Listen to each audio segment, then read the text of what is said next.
Now, India has strongly objected to the United Kingdom for allowing Pakistan's Foreign Minister Shah Mahmood Qureshi to use the House of Commons as a stage for a Kashmir conference.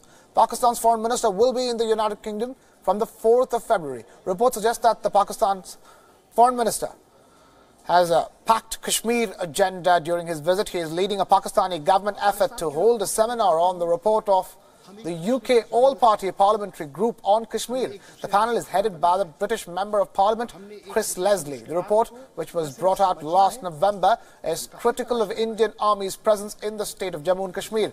Qureshi is also expected to join anti-India protest marches in London. The British government, meanwhile, has informed India that Qureshi is not an official bilateral visit.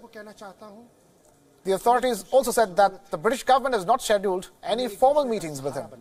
New Delhi is keeping a close watch after Qureshi made an unprecedented phone call to Hurriyat Conference leader Mirwaiz Umar Farooq. Qureshi invited Mirwaiz to the conference being held in London. India summoned Pakistan's High Commissioner Sohail Mahmood and lodged a strong protest over the telephone conversation initiated by the Pakistani Foreign Minister to the separatist leader. There are these two faces of the government which are play at the same time. One phase talks about peace, good relations with India, and the other phase takes action which are completely anti-India. And now we have our principal diplomatic correspondent Siddhant Sibbal joining us live from India's capital, New Delhi. For more, Siddhant, they say that you never can trust a Pakistani Prime Minister who comes to India bearing the message of peace because the way things have been. But this is making it even more complex and even more difficult. Well, yes, and New Delhi doesn't trust the Pakistani establishment, whether it's the Prime Minister Imran Khan or whether it's the Foreign Minister Mr. Qureshi, who of course spoke to Mirwaiz, and of course that has escalated now to a full-blown diplomatic crisis with India summoning the Pakistani High Commissioner late last night, and Pakistan now summoning the Indian High Commissioner Ajay Bisaria in Islamabad. He was of course summoned earlier in the day at 11 a.m. local time. But talking about what happened in the briefing, it was expected that a lot of questions will be raised on Pakistan, and the spokesperson reiterated that it's the issue of terrorism emanating from Pakistan that's the cause of worry, and clearly warned Pakistan that if ever again there's a repetition of what Mr. Qureshi did by calling Mirwaiz, there will be consequences. We did ask what were the consequences. He said we are just giving them a warning so that they later on don't claim that they were not given the warning. But by and large, he also said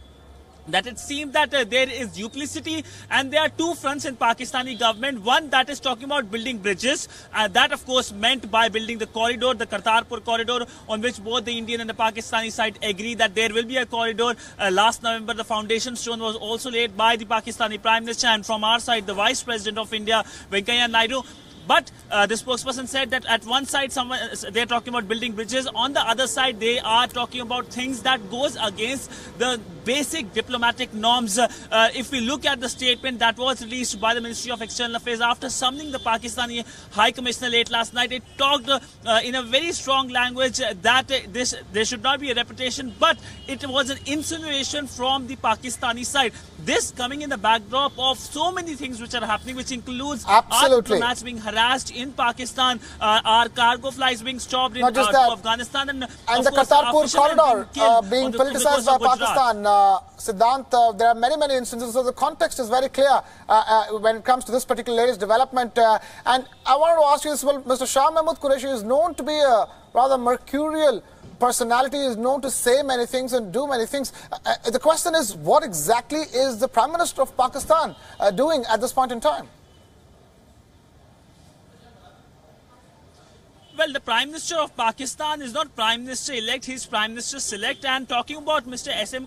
Qureshi, well, he of course comes from a very feudal background. He of course is a very flamboyant person himself. Wion tried to get his interview during the UNG in New York. He of course was not talking to the media, but he was very flamboyant in off the record talk with the media. But by and large, this is a person who considers himself as PM in in waiting. He, of course, is known as a person who takes his order directly from Rawalpindi. And right now, what signals which are coming from Pakistan are two different narratives. A narrative of peace, which, of course, is acceptable, and for audience not in India but audience in the West. This is coming from the Prime Minister of Pakistan. Right. The other is for audience here in India, which of course is being given by the Foreign Minister of Pakistan, who is known hawk, a person who of course has been coming out with anti-India rants.